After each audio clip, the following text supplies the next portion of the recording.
Happy Thursday, everybody! It is Art of Conquest night here in the Stinkpot Shack show. So, lots of things to go over tonight. There's been some new update announcements, and we're also going to get back to last week's discussion with the Dwarf race. So if you remember last week, what we did was I went from human to Dwarf, and we're kind of doing a race comparison. So that will fit nicely into what I need to talk about on the upcoming updates. So that'll be good for us to get going. Now, one second. So yeah, so lots of good updates that are coming. Yeah, Nook, I'm just read about it. I haven't seen the video, but I've been reading the patch notes, so we're going to go talk about that right now. So just a couple things to keep in mind. I think my little video was grainy last time, but I think I made some tweaks, so if I look good tonight, let me know. If I don't, let me know that as well. So, let's get down to it, guys. I mean, there's lots of updates coming, and I kind of wish they would just stop with the updates for a second and fix all the bugs. But nonetheless, bugs don't keep people playing, and you know these updates do. So let's start talking about that. So as you can see, let me get to my my castle real quick.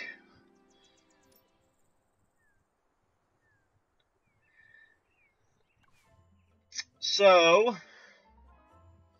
as we talked about last week, I went from the human race to the dwarf race, and right now we have human, dwarf, and lich in the game. And there's two other races called Rakan and Sylph that have yet to be announced until today. So they introduced the fourth new race that's going to be playable in patch 1.15.1 called the Rakan race. So their little description is traditionally peaceful Eastern people, the Rakan fight with valor in defense of their homeland. So if you want an idea of what the Rakan is going to look like, you can go to the map, and I think I actually have them, but let me look real quick. Do I still have them? Yeah, so here's what the Rakan look like. The Rakanese ninjas from the east that excel in attacking heroes. So this is the new playable race that's about to come out in the next patch. And like I said, if you want to recruit some of them now, they're basically little raccoon ninjas, what I call them, that throw ninja stars out. But near Gareth, there is a ninja village. So that's where you can recruit some of them now to kind of get a glimpse of what they're going to be like. Hey Eli, thank you for joining our stream tonight. Some good changes to Art of Conquest coming that we're talking about. So like I said, back to the Rakan race. Like other races, the Rakan army is composed of 6 basic unit types: samurai, crossbowmen, ninjas, monks, dragon turtles, and trebuchets for siege. So if you played Age of Empires, that's where I remember trebuchets from. They're kind of like a long swinging catapult that have a longer range than catapults. So and their super unit is going to be a dragon boat, and a dragon ship. Commanders can unlock the race by promoting to the rank Marquis. So in order to qualify for this race, if you go to rank, Marquis is, you know, not too far up. You can get to Marquis just by leveling up and getting honor. So, yeah, that's when you get the Virion hero. So, you know, you basically can get that all on your own. You don't need, you don't need to be a duke or a governor or anything. So, you know, most people will have access to that race as it comes out. Now, another exciting change that they announced is we've had for a long time, we've been storing and stockpiling all these different items that we get throughout the world, or quest, or what have you. But now what they're doing is they're introducing a crafting system that will allow you to use these items in order to, you know, transmute them and make brand new equipment. So what are the requirements for this? Well, there's this new building called Alchemy Core, And once you reach a level 5 stronghold, you'll gain access to this building. Commanders can use the alchemy core to transmute equipment to a random new piece of equipment, and you'll also receive what they're calling alchemy stones. So this building can also be used to craft specific pieces of equipment, but in order to, like, you're gonna have to basically get a recipe scroll in order to craft a new item. So if you're familiar with crafting, you kind of need like the design or schematic or whatever you want to call it in order to be able to craft some of these items. And when you craft these items, that's going to consume your hero's energy as well as alchemy stones. I kind of am disappointed in the hero energy just to craft, because the hero energy is our most precious commodity, and it's in very short supply right now. I've been stockpiling my energy potions. I'm up to 75 now, because I'm hoping, one day we're going to have to go do some sieging and take over some cities real quick. So I try to stockpile as many of those as I can in order to be ready for whatever may come next. So, also, there's a Royal Archive building. It's a new structure that's erected near the capital of each kingdom. So our capital is called Skarn in the Blue Kingdom. So near this building, there's going to be another building called the Royal Archives that they're going to be putting in. It says visit the Royal Archives to trade honor. So basically, if you need a design scroll for if you want to craft something, you need a design scroll. To get that, you have to go trade in honor at these Royal Archives building that's going to be near Skarn. So that's kind of a quick rundown on crafting. Another change is that, one of the common complaints is, I'm never going to get governor. My server's too competitive. Well, now to try and alleviate that, they're going to add 20 more cities to the map to make room for more people to be governor. I think, in our server, at least, the Dark Blue, we don't seem to be having trouble giving governors away. I mean, I think our only problem in our house is we just can't advance tiers high enough in order to allow another city, and we've been having to create another house just so our people can get the governor status. But, I'd like to see that fixed more than just adding cities. I mean, adding cities, I don't know what that's going to do in the long run of things. I mean, as far as our server is concerned, I think we've got a good hold on everything, but who knows? So, governors, let's see, governors, we are taking steps to balance the landscape of Nor by adding 20 new cities to the western half. So they're going to be on the western half, so probably over in here somewhere you're going to see these 20 new cities. They'll also affect the locations of some dungeons and resource points. And there's some, let's see. Yeah, so that, okay. So, okay, so Bardport, the cities of Bardport, Thal, Mindarez, and Harabi have been upgraded from small city to city. So that, I mean, we used to have Harabi, and we kind of got rid of it because, it wasn't giving us the 60% resource generation. But now that it's going to be a city, I kind of wish we would have kept it, but oh well. That's part of it. So, they're also doing lots of other changes. I'll go over the couple of smaller changes. They're in changes to dueling to improve the duel experience. Commanders passing through an enemy kingdom who wishes to duel a player belonging to that kingdom must first relinquish a set amount of honor. Okay, so if you want to duel somebody in another kingdom, you're going to have to spend honor in order to duel someone. So they're also reducing the power requirement of the side that initiates the duel.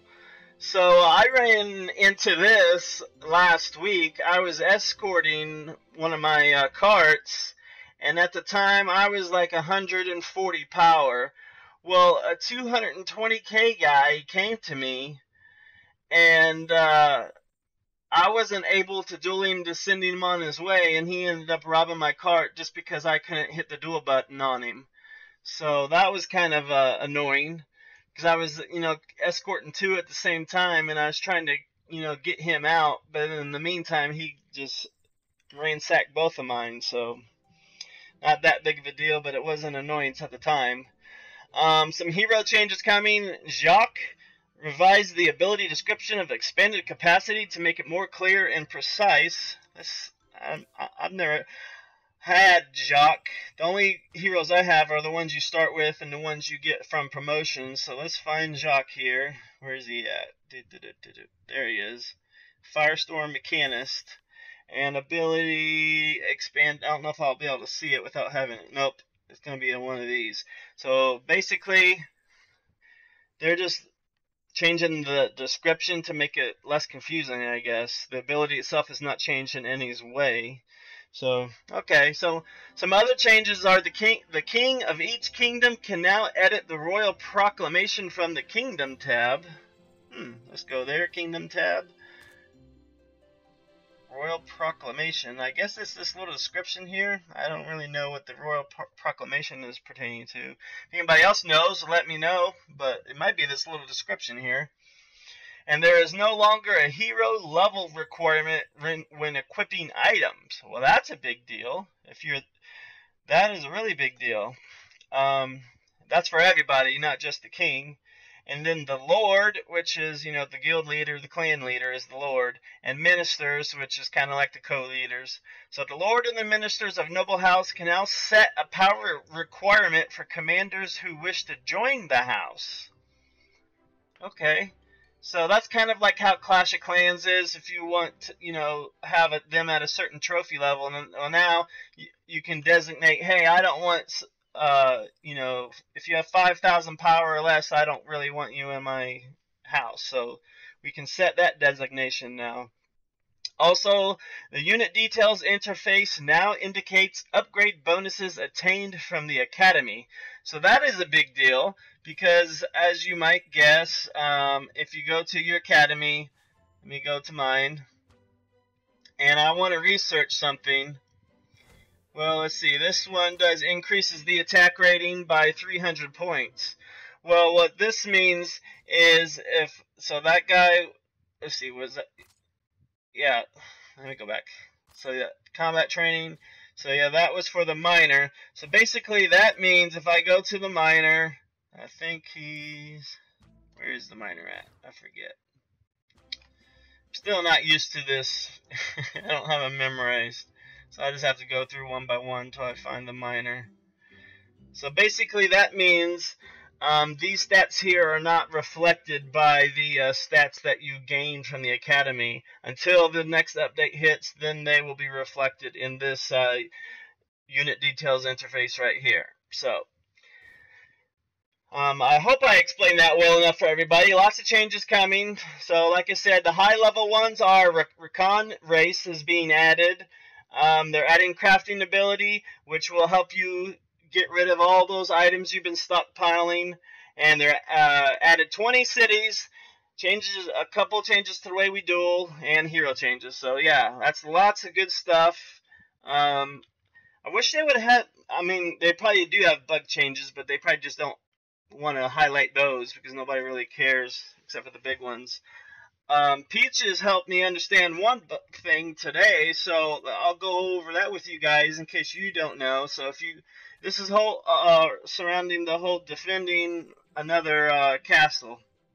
So I'm here in the middle, and if I want to defend somebody, I can click on them and hit the defend button, and then now I can see the arrow.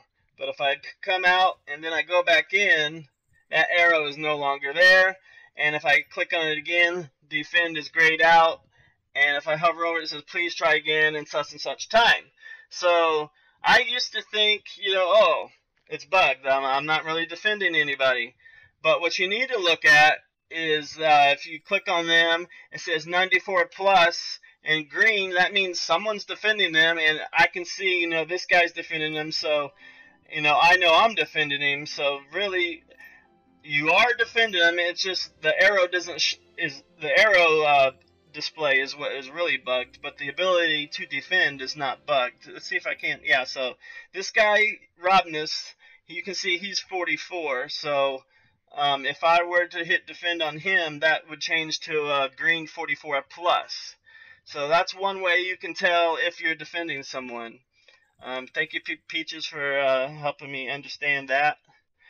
And so yeah, so we are the dwarf race once again, and what I've done, what I said I was doing is, as time goes on, we're going to do a comparison. This dwarf race and these races comparisons in general are going, I've realized in just this week that they're going to take a lot longer for me to get through them all. So this series that I'm doing on the dwarf race, I originally said last week that we're going to spend about 2 weeks on each race. Well, now we're going to have to spend significant more time with each race because, there just isn't enough time for me to get every unit that I want in order to showcase and really get a good comparison of what each unit does for PvP, what they do for Siege, and, compare their troop costs. So I wanted to give you guys some good details on that. So I don't know how long it's going to take to get through each one, but we'll just slowly work our way through each one. And what we'll probably do is when Rakan comes out, I'll probably do a quick update on that, and I won't switch to it right away, but I'm sure someone will switch to it. We can get some details from there, but instead of going to Lich next, I'll probably go to Rakan next, so we can kind of highlight that, and then we'll go to Lich last. So, because since that is a newer playable race coming out soon, I want to get the numbers and comparison going on it as fast as I possibly can, but I don't want to take away with what we need to do with this dwarf race here. So, what I've done for you guys tonight is I've crunched some numbers. Let me switch on over to, I love creating spreadsheets, so that's what I've done. And so tonight what we're going to look at is just the dwarf race and only the gold units, as well as the gold unit you get if you are a governor of a house or city. Then I'll have those as well. So you notice that troop level, all these troops are level 7 except for one, which is my Thunder Fist. So basically what I've done here is I've laid out all the stats. Power is the yellow shielded icon. Let me switch back so you guys know what I'm talking about here. So if I go into any one unit, we'll go to the engineer first because that's first on my list. I think that was here, engineer. Yep, so there's our engineer. So I'll kind of switch back and forth. And so my gold engineer is troop level 7.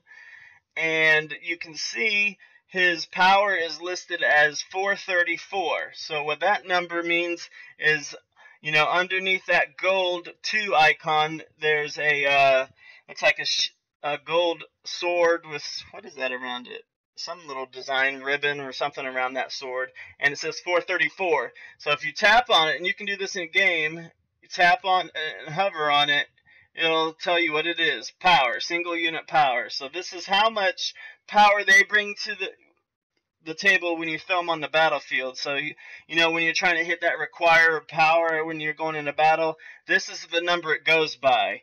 So, a group of engineers maxes at 12, so you pretty much just multiply those two together to get your total power for that group on there. So that's what I've done there. And then the attack stat here on this engineer gold is 10,700. So what that attack represents is basically the DPS of that unit. So DPS, if you don't familiar with that term, it's damage per second. And except in this game, the attack level, like engineers, 10,700 right there. So that number is determined over the course of 20 seconds. So I had to do a little math here and divide to get the actual damage per second. So that group is providing 535 damage per second. So if you compare that, you can see our most efficient damage dealer is going to be our Excelsior guy here. He's at a whopping 808 damage per second. That's even higher than the Steam Bastion, which you get for being governor. Or I keep saying governor, for being Duke, the rank Duke. So I was surprised to see that. I expected the Steam Bastion, but then again, the Steam Bastion is mainly a siege weapon, so your siege weapons typically aren't going to do a whole lot of damage to your regular units. They really flourish on that attacking that wall. So yeah, so basically here's the breakdown of all the golds we have for the Dwarf class, and Peaches, if she's on here, we're going to get a little quick comparison of the humans, but I haven't seen her pop in yet, so we'll just hold off on that until she makes her presence known. But as you can see, the gold cost is quite significant, I think, compared to the humans. So the Thunder Fist is 17,000 gold just to make one of those. I mean, that's a nightmare. And you can also see that basically they have the purple crystals, the green crystals, and the red crystals broken down to you know, 2 different units will have you know, one of those. So it's spread out evenly between the 3 colored crystals. On, you know, it's good to know that 4 units don't belong to red and, you know, 2 to purple, or what have you. So Peaches is here. So we're going to go ahead and get the human side of things, and that'll give us a little comparison. So Peaches, go ahead and start typing out what you want. I got a couple of them I can do. So let's start with the human side. And what is it? The Crusader? Is that the horse? Still have a couple of them. So actually, let's start with the Legionnaire. So I can do that one. So we'll switch back over Legionnaire, and if Peaches, as I say Legionnaire, go ahead and type in to chat there, so I don't have to keep switching back and forth. So I just copied that over, so I wouldn't have to redo my calculations. But we're going to just change this guy to Legionnaire on the human side, and troop level. What's your troop level, Peaches, of your Legionnaire? Because your numbers are going to reflect that. So power 217.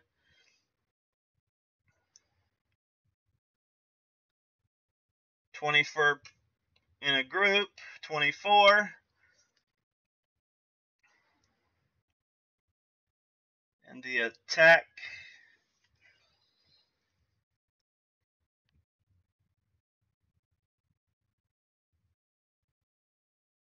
Just going to give Peaches time to get these stats out here. Hey, Wanatimo, thank you for joining us tonight. Okay, so you level 7, Peaches. Okay.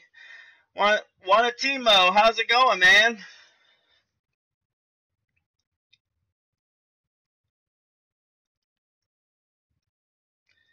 So what we're doing now is we're comparing the human race to the dwarf race as far as the gold units are concerned.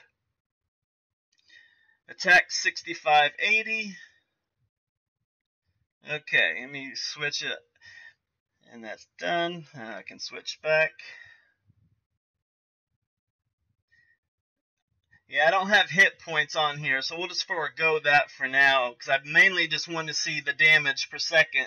So Legionnaire does 329 damage per second, and I would say that is comparable to the Engineer. I think the Engineer, or yeah, the Engineer should be his equivalent.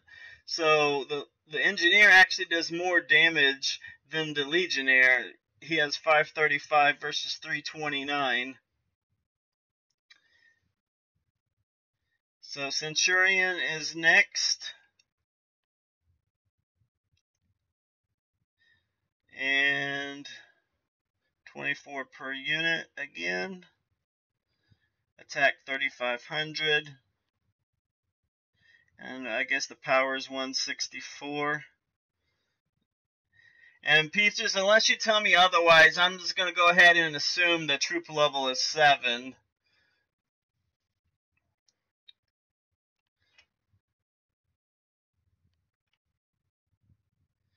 So, as you can see, the Legionnaire versus the Centurion, the Legionnaire does more damage. And, yeah. So the Legionnaire does more damage right now.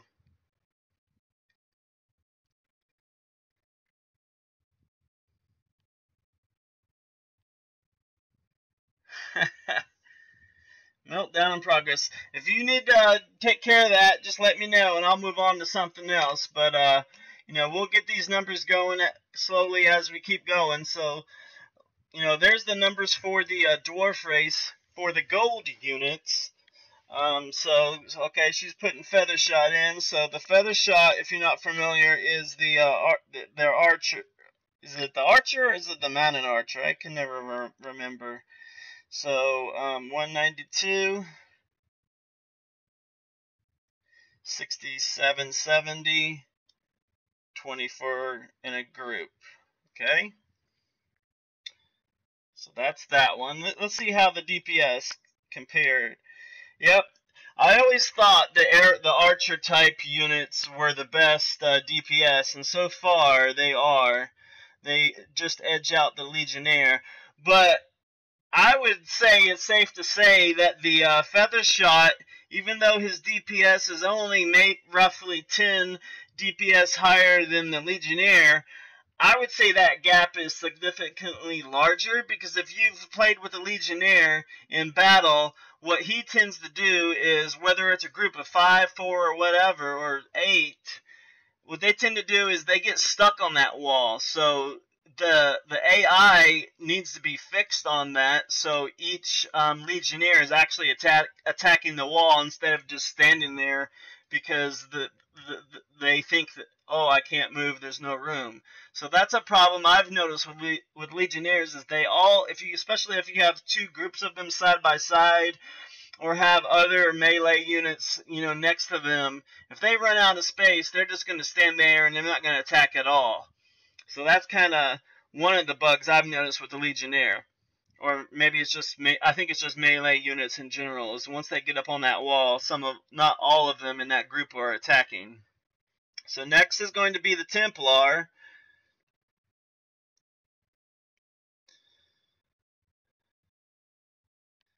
And he is 820, 824, 13, 8, oops, back that up, 13, 5, 8, 5, 6 per unit. Saint is going to be your healer, of course, your gold level healer, 3, 5, 4, 8 per unit. And power or attack is 11,750. Okay. So let's have a look at those while we wait on the rest of them. So, oops, get out of here. So DPS right now goes to the Templar at 679 is our highest DPS, which I think that's one of the horse units, if I remember right, the Templar. So there should only be a couple more. Yeah, probably one more, and then this Steam Bastion is going to be replaced by the Angel, which is what you need is the super unit at. I won't type. Just type Angel. Jeez, come on, Stinkpot. ANGEL. Sorry for the fat finger, guys. So Angel is the super unit for rank of Duke, and then should be one more unit, because there's 6, 1, 2, 3, 4, 5. Yeah, there should be one more unit, because there's 6 types of each one hammer. Is that what it's called? Just hammer? Oh, the Royal Hammer. That's right. The catapult. I forgot. Okay, so this is the gold catapult, and it's 3051, 1 unit, and 2605 attack. So there you have it, guys. 2605. Got it. So let's have a look at that now.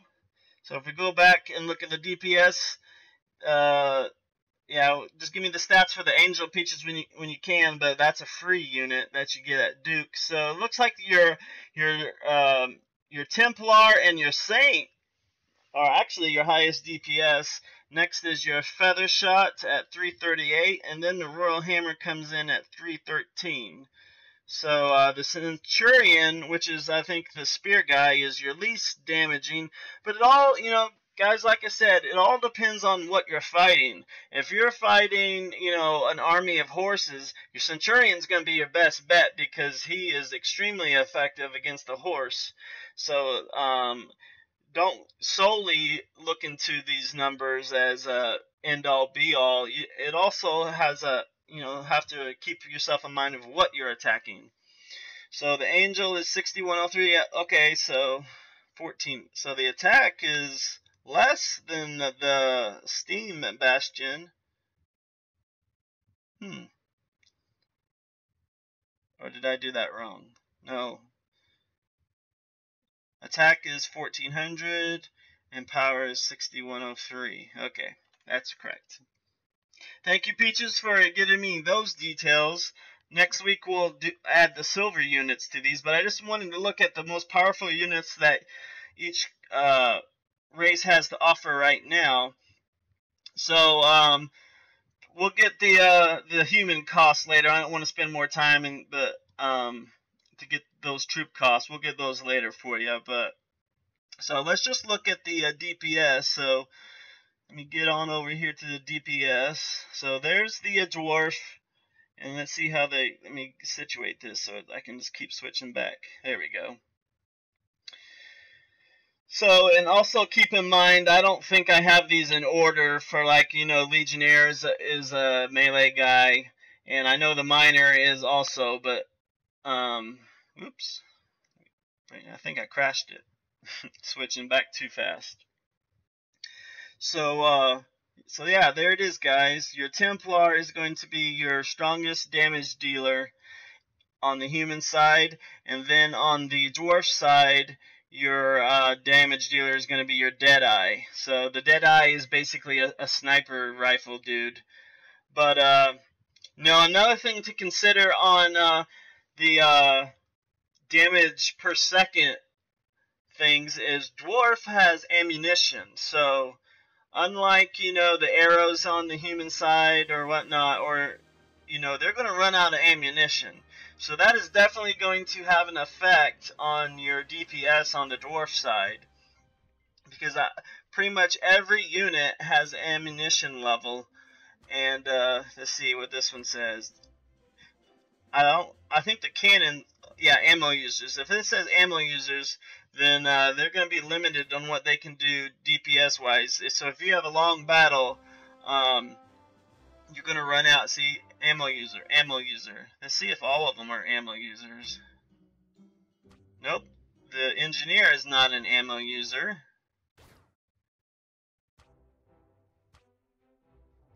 And the battle mech is not an ammo user. But the Deadeye is ammo user. What about the Bombardier? Ammo user. So it looks like only 2 units of the 6 are not ammo users. So that's 2/3 of your army is limited in their ammo, because once their ammo runs out, they're 65% less effective. So their attacks significantly slow down. So, because they just don't have ammo. Now, there are abilities you can use to replenish their ammo, and there's research we can do to increase their supply of ammo. But that's one limitation on the Dwarf versus humans, is that, they can run out of that DPS at a good click if they don't keep it constantly supplied. So, and I think to replenish the ammo, each time you use that ability costs energy. So in addition to that, you're on the dwarf side, you're also spending more energy per battle if you have to, replenish that army more often. So I think they do that because what we're going to find out, I think, is on the siege, especially on the siege side, I think the dwarf race is going to end up doing significantly more damage to the walls than the humans are. And so I think they put that ammo in there to kind of, mitigate, so it's not, so they can't take out like a whole 320k wall in one attack. So they kind of want to slow it down a little bit, but we'll get to those details later. So yeah, so far what we've covered are the new updates to the game, and we've covered quick high-level comparison of the gold troops versus dwarf against the humans. So yeah, that's good stuff. I mean, I didn't think that some of the comparisons would be that high, and but the damage is pretty significant. And I haven't really got a chance to use a whole lot in battle because I'm still building up my army. I've got 3 of these engineers, and I got these guys, these technicians. I got those in my free chest that you get if you're a patron user. So if you're not a patron user and you're addicted to this game, that helps you significantly. I have 7 days remaining. The bad thing about patron status is it costs money. The first month is $1, then 1 month, each month after that is going to be $5. But what it gets you is it gets you free energy potions and free Linari, which can be used in the shop. Now, one thing I mentioned in the updates notes is they are changing the way you can equip items. So if you look at some of my items in here, like this, it says, in the stats, oops, I think I activated Siri. 1 second. Siri, go away. We don't need you. Bye, Siri. So one of the stats on the blue items, it says hero level required 5.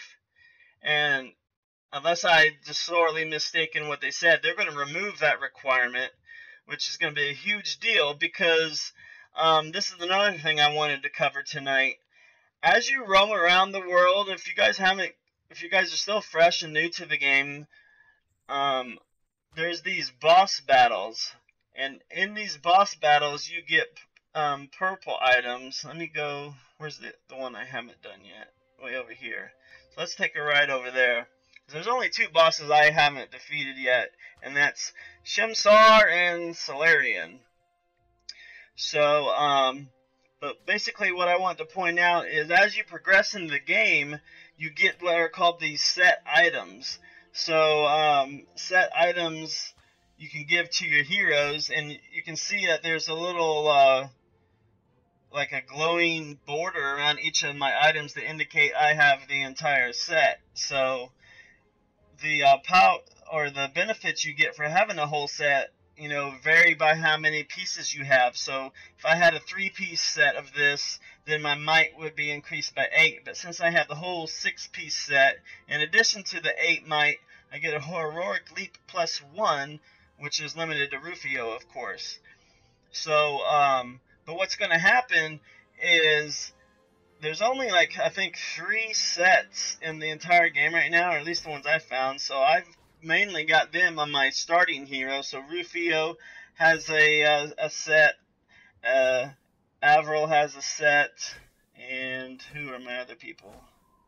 And Grimm's has a set. So they're the only people I have that have a set. Now, why am I talking about patron status and all that? Well, from what I've gathered so far, Relic is, there are different grades of these items, and the crafting that they're getting ready to add is probably going to add a whole new dimension to that. But as of right now, your lowest quality item is going to be these greens, and then the next height, and I think, what are they classified? They're classified as nothing. So, and then the blue items, I think do they have a special name? No, they don't have any special name. So, but just know that the blue is your next highest grade quality, and then after that it goes to purple. Which, do I have any purples? I do on my heroes, so let's look at that. I know Virion has some purples. So this quality is legendary, so maybe that's what I need to be looking at. Legendary. Nope, I guess not. So basically your grade of quality is going to be green, and then blue, and then purple, and then the relic, from what I've gathered, is the highest grade quality, and that's going to be your yellow items. So I got one actually in the free chest, but I've been waiting to use this sucker because it says hero level required 20, and mine just now got to 19. So the fact that they're removing this level requirement really, helps me out because I'll finally get to use this commander's cape. And the bad thing about this particular item is it's limited to Linari for the fire dance, and I don't have her, so yeah. But what I mentioned about the patron status is if you go to the shop, pretty much everything in here I don't recommend buying because the cost is just too outrageous. I'm like, really? 100 blood gem or blood diamonds for 500 Linari? Which basically you get 100 per day. So basically you have to spend 5 days worth of Linari just to get 100 blood gems. I think that's an outrageous number. Same thing with these energy potions. There's 6,300, but you get 3 per day, so why spend 6,300 when you can just be a little budget conscious on your potions and save them up?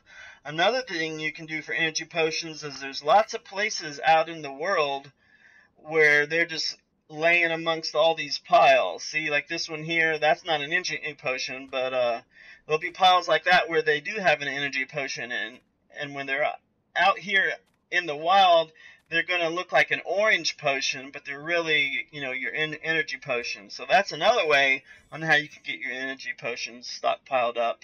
And then a third way that I know of is if you go to the map, and you kind of have to play with the scrolling ability because if you scroll out too far, you can't really see anything. So you have to be at a certain level to see it, and you want to scroll until you get all these icons displaying. And you're basically going to look at the green money bags.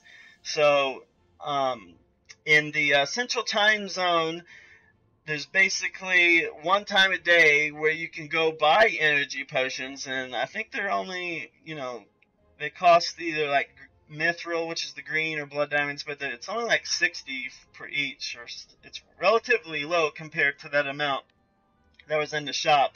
But for the central time zone, they're available at 9:15 in the morning. So actually, I think is it twice a day? It might be 12 hours. Let me go look. But I know definitely at 9:15 every morning I can be there and try and get some potions. But I say try because there's always people there trying to get them at the exact same time. So it's pretty much who can be the fastest on the trigger finger to get those potions, those energy potions. So that's 3 ways I know of on how you can get energy potions. And actually, I guess the 4th way would be these free chests. So, as a patron member, it says, 150 to open, but,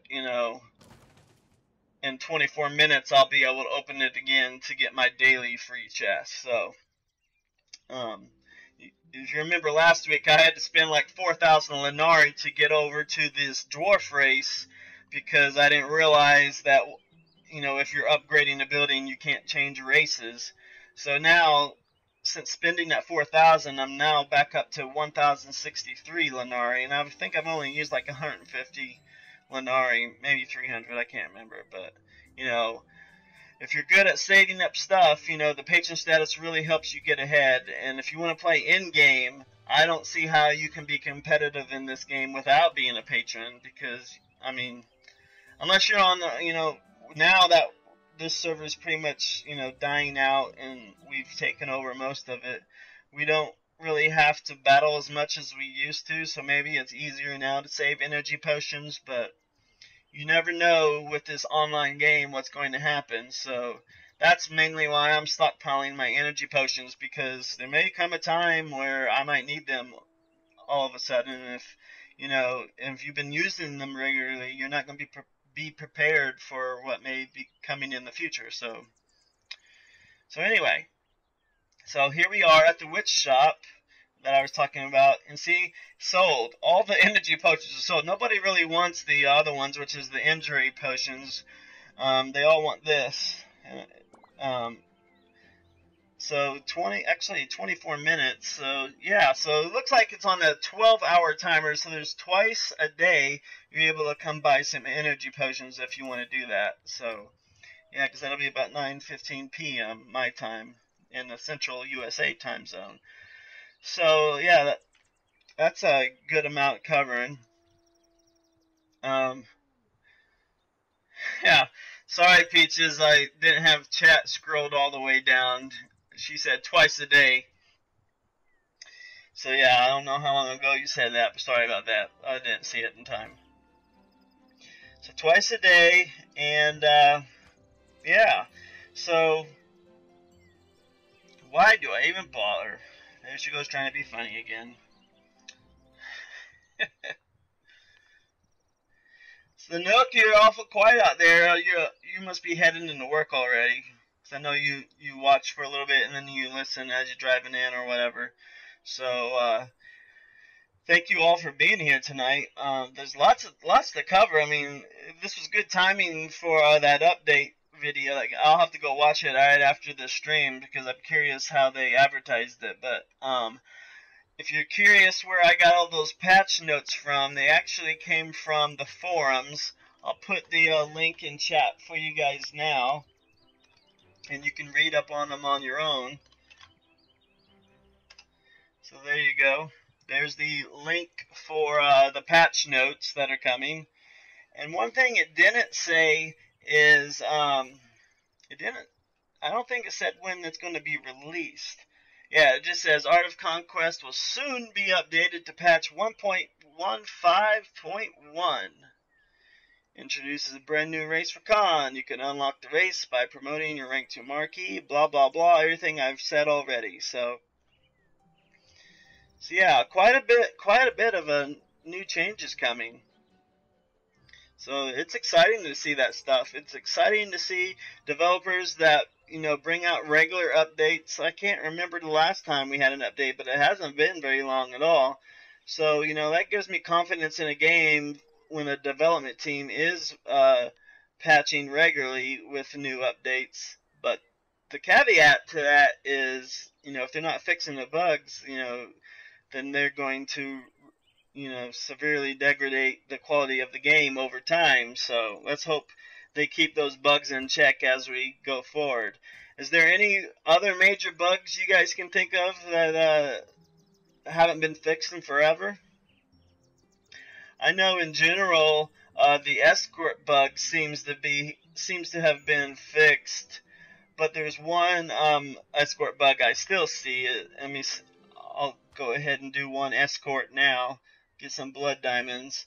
So basically what this bug will do, and it only happens every once in a while, I'll be escorting a cart, and as soon as I hit escort, my horse will run like 100 yards ahead, and then it'll get like pulled back to the cart, and then it'll try to run away again, and then gets pulled back to the cart, and it'll just keep doing that rubber band effect over and over, and eventually it gets to the point where it'll crash the game, or I'll stop escorting and I can't hit the escort button, and I have to basically reload the game again in order to be able to continue with the escort. So I don't know if you guys have seen that, but that's definitely what I've seen on iPhone, iOS platform.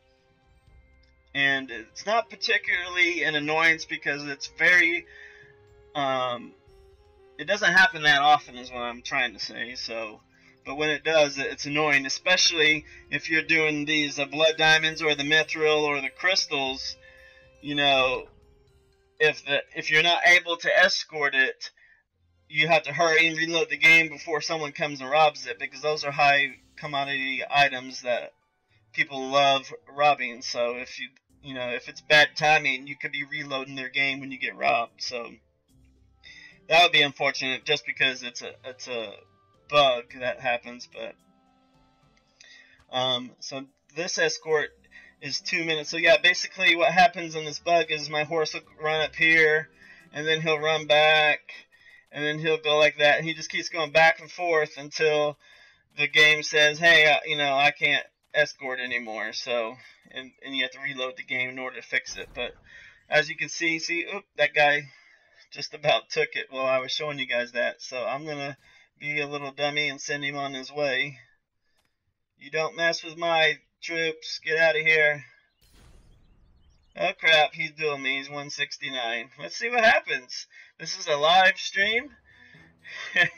When we're dueling this guy, this is, I think, my best army's right here, #1 slot. I got my Steam Bastion. I got my healers. I got, you know, a little mix of dwarf units and a little mix of my human counterparts still.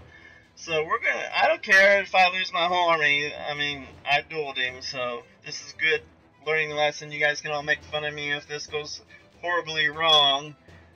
Oh, and he fled, so thank you, Wrestling, for being a chicken. I'm trying not to cuss on these streams. I wanted to say something a little spicier than that, but oh well. I want to keep this family friendly, so I vowed to myself I will not cuss on here. So yeah. And no, I don't have to hit start, Peaches. I intentionally don't hit start for reasons like that. Because I don't want to commit my army, especially if at the last second I notice, oh, I forgot to add this unit. Well, if you've hit start already, you can't go back and edit your army at that point. So that's another reason I wait till the very last second to hit start, is because if I notice something I really need, I won't be able to change it otherwise. So. And this is another bug I've noticed with the escorts. So if you're in Gryffindor, which is my city, what happens with these escort missions is the city below us, which is Hermosa, probably about 70 to 80% of the time, once it gets to Hermosa, the cart will just disappear. And at that point, that's a bug. But what I don't know is, can the enemy still see it? Because I can't see it on the map. And then, you know, a few seconds later, since, you know, Gryffindor is just right here, it only takes about 10 seconds to get up there. And then I get the little notification, hey, your resource shipment arrived. But I'm assuming the enemies also can't see it, because I've never had it robbed once it goes invisible to me. So yeah, hopefully that's the case. But you know, that's 2 existing bugs on the escort missions that I've noticed. So let's see. Let's go while we're here. We got about 8 minutes left. Oh crap, my battery's giving out. I should have let me check it real quick. Yeah, it should be charging. I don't know why it's not. If it gets down to 10, I'll worry about it then. But it's plugged in, so I shouldn't be having the problem. But anyway, so let's go show you guys some of these dwarf units in action. So like I was going over earlier, right now I have 3 engineers. I have my Steam Bastion, and that's pretty much it. Yeah, I just have that 1 gold unit right now. So let's see if what was I going to make next? So I want to make this guy next, but that's 1594 green, and I only have, you know, I have very little. So in the course of a week, I have not been able to get as much, you know, high red blood diamonds, mithril, or crystals as much as I wanted. But I thought I made some other troop. Where'd they go? Thought I made some of those guys. Maybe I didn't. Maybe I made the silver. I probably made the silver thinking it was the gold. Or maybe I put them on a wall. Did I put them on the wall? Nope, I did not. So we'll go at least showcase these 3 piddly engineers. And I'll also show you the Steam Bastion, in case you guys haven't seen that. and I'll throw my silver units out there as well. So we'll get as primarily of a dwarf army as we can. So let's go have a look at the map, and we're just going to venture off over here and find a good pile to. Let's go to Mana Crown, see if there's any good people to loot there. Traditionally, lately, there hasn't been a whole lot city-wise to loot. I mean, I found a good city earlier this week where they had like 43,000 elixir. So I sat and farmed him for a while. Got about 15 to 20k out of him before I decided it wasn't, cost effective to burn more energy potions. So I only had to burn one set of them, one hero set. So that's 6 energy potions. So we'll go up here and see if there's any cities that look good and enticing for me. So we are doing the dwarf race. This is episode 2, the dwarf life. And we're just getting, last week I had no idea what I was doing with the dwarf. I'm like, okay, we switched. This is awesome. I wish I could do all this, but I can't. It's going to take time. And, during the course of this week, I realized, hey, even though I've been playing every day, it's still going to take considerable time to get the units that I want. And that's another thing you have to do with these gold units. You have to manage what you can get, because you can't get everything. Because, at my level, I can only hold 51 gold units at any given time in my army. So if you look at the catapult version, he alone, just one of them, takes 20, and then the next step down takes 15. So just 2 of those advanced mech units already cost 60% of my entire gold army. And then the rest of my troops are 2 each. So I'm basically either going to have to say, okay, I'm just going to get 1 each of these, or I'm just going to have to get a whole bunch of these little guys. And I think starting off, I'm going to get a whole bunch of these little guys because I want to throw them on the wall, and I also want to try them out because there's no point trying them out if I don't get the full 10.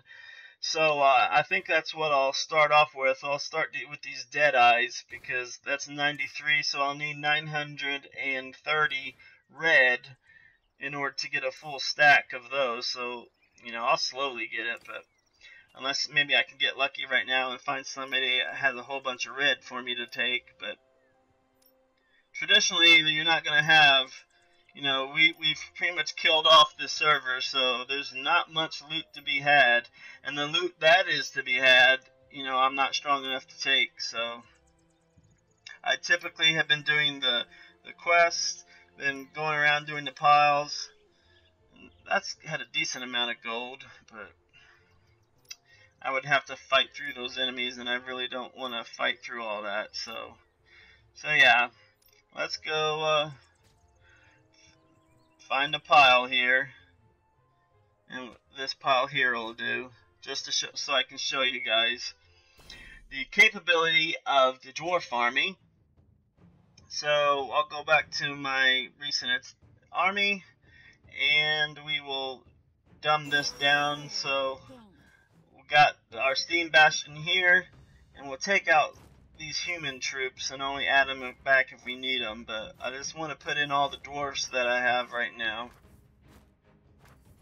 So that's dwarf. So this is the gold version is the Deadeye. So this is the silver version. I forget what they're called. And so yeah, there's my other mech units here. So basically one set, let me find it down here. What are they called? Oh, I guess they're under my list because they're out there. So now I should be able to see. So the miners are basically the equivalent of your footmen, which is the equivalent of these guys here. So I'll keep that in comparison for you.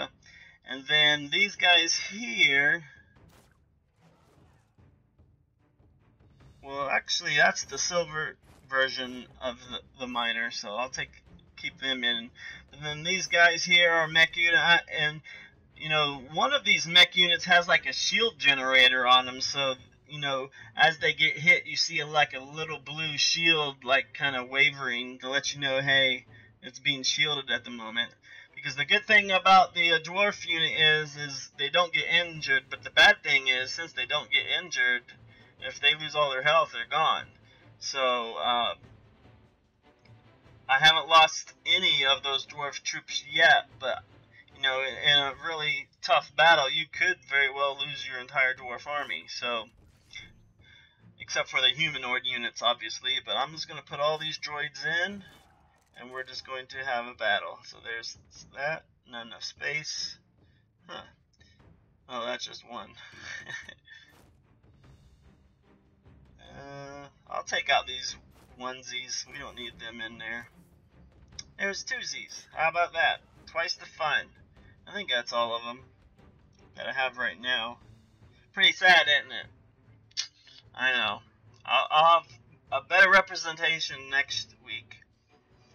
So let me just do some filler in with these sylphs. With these sylphs is actually then the 5th race that they're going to add at some point in time, but they haven't added them yet, and who knows when they'll be coming. So for now, we'll just do that. So here is the dwarf army with some sylph mixed in.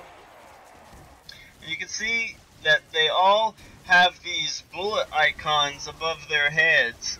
So that basically is their ammo supply. So whenever they run out, it'll say, I think it says out of ammo, I think is what it says. And let's see if it, I don't know if we'll run out on that or not. Yep, out of ammo. So that at least alerts you, hey, you're out of ammo. And then at that point, you can use your abilities that will get your ammo back.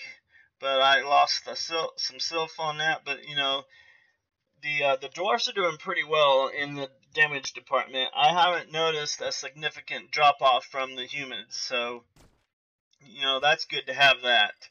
So yeah, guys, that is basically my dwarf progress right now, and Peaches is gonna love this, so I'll say it. So now on to the recap. What we have is they're doing a next update. We're getting a recon race, and they're adding a whole bunch of changes. If you look in the live chat below, you can see there's a link I put in there if you want to read all the patch notes. But the high level one is they're adding a race, so we'll be able to be the recon, which is the raccoon ninjas, as I like to call them. So they're coming in the next patch update 1.15.1, and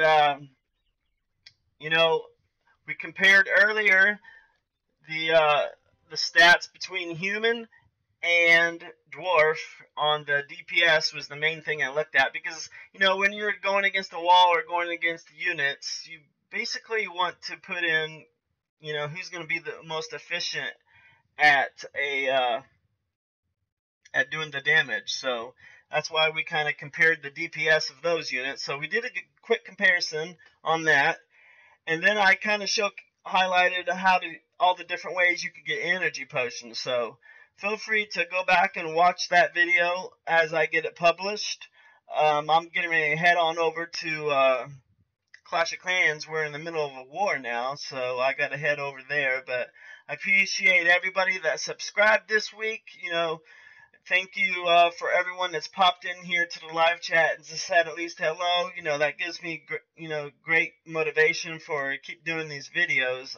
I appreciate any type of feedback I can get from you all. I hope the video quality was better this time. I kind of had the bitrate too low last time, so it was kind of grainy on my previous video. So yeah, thanks for being here for episode 2, the Dwarf Life. Next week we'll be on to episode 3, where I'll have some more dwarf units that we can compare and actually see them in battle, and we'll get to do some more fun stuff with them. And then once I get a full dwarf army, that's when the fun really happens, and we can get some good feedback, and you can really see them in action. Maybe by the time I get that full dwarf army, it's kind of risky, but maybe we'll take it on that next boss fight. So at least we'll see those guys in action.